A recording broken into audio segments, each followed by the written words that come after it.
one of the things that really bugs me, Oliver, as you know too well, is this idea that some Americans have that secretly, actually, the British are somehow weirdly still in control of what we call, global American empire, or somehow or other, the British are still really running things. And what this book by Tom Stevenson does is it basically really shows how delusional the British defense and foreign departments are. And this whole, I mean, this is basically the like Tony Blair leading the Iraq War type idea, that if only we can be the kind of the real big cheerleaders for America in the world, but through the back door, this will give us some influence and standing. And he just lays bare in this book just how delusional and cope. It's just a cope, basically, for the British ruling class to pretend to be relevant in some way. So when I add all of that up, and I think, well, all of those actions that were taken over that 80-year period from the end of World War II to now, let's just say it in an adult way rather than saying, well, friend and enemy. America is just not Europe. So it's got its own interests. It's got its own, it's not going to do things that are going to be of benefit to other places.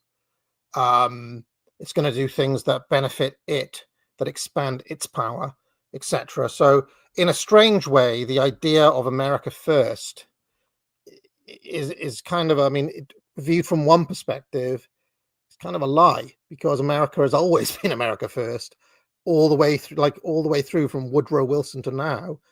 All of its actions have basically been, to enlarge its own power and to diminish European power, which, from the pure John Mearsheimer point of view, great power politics, makes sense, right? I mean, you don't, this is what power entities are. They're kind of like psychopathic in a way. They don't really have friends or enemies. So they just have interests in that way. So yeah, that's the kind of my opening idea here, because people basically agree with these facts that I've laid on the ground. It's very difficult to then have a conversation. I mean, if you think, well, actually, that 80-year period that we're talking about, what was really happening is that all of the European countries were autonomous. They had their own governments, they had their own foreign policy, and they didn't have these structures imposed on it. And actually, America was doing us a favor all this time.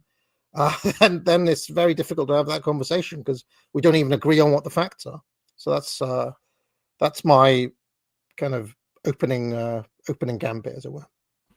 Thank you. And I certainly agree that the United States wasn't just in Europe handing out favors.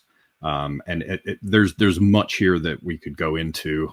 For example, Germany, in fact, has one of the 3 largest armies in Europe if you leave out Russia and Turkey, which I think most people would, and Ukraine. It's just 20,000 active troops or so below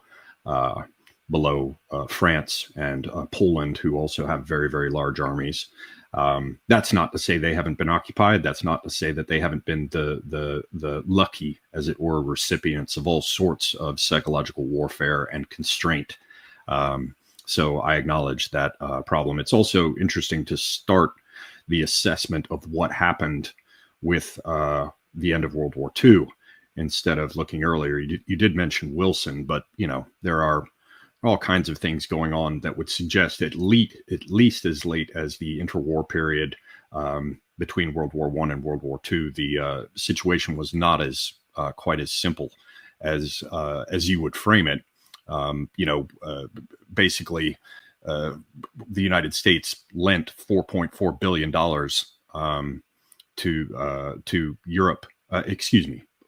To Britain in World War I, and that comes out to like 95 billion in today's dollars, and less than half of that was repaid by Britain. And I believe financial games going on there had something to do with the Depression and the rest. But this is not the place for it, and I certainly don't mean to suggest that the fundamental points you laid out there, AA, are incorrect. I think it is important to acknowledge the role the United States has played in putting a kind of straitjacket on Europe. And I also agree that the idea that, America was just handing out favors and our Euro poor friends across the Atlantic are really just all leftists and they don't do anything for themselves.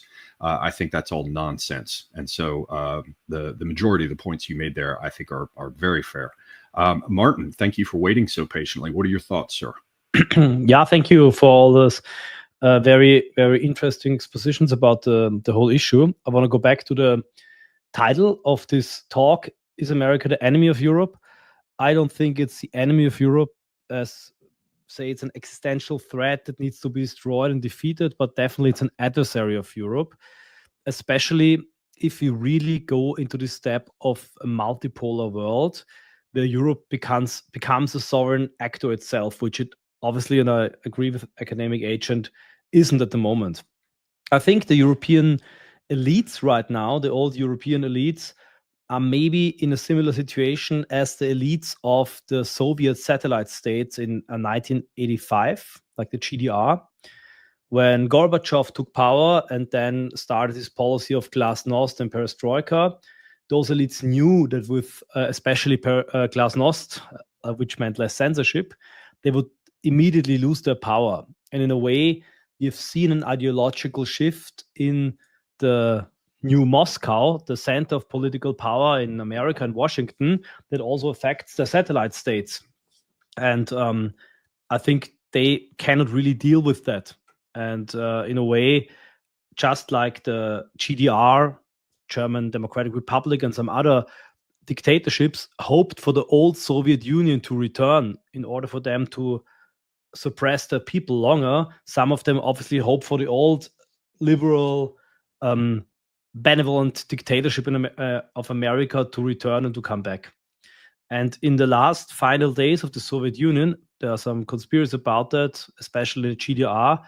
The Soviet Secret Service actually was financing the anti-communist revolutions and movements and controlling them, helping them, because they needed them as a pawn, as an instrument against those leaderships who were against glasnost and perestroika in order to control them. And that's also maybe the reason why Elon Musk now is supporting the AfD, and it might also lead to very interesting alliances.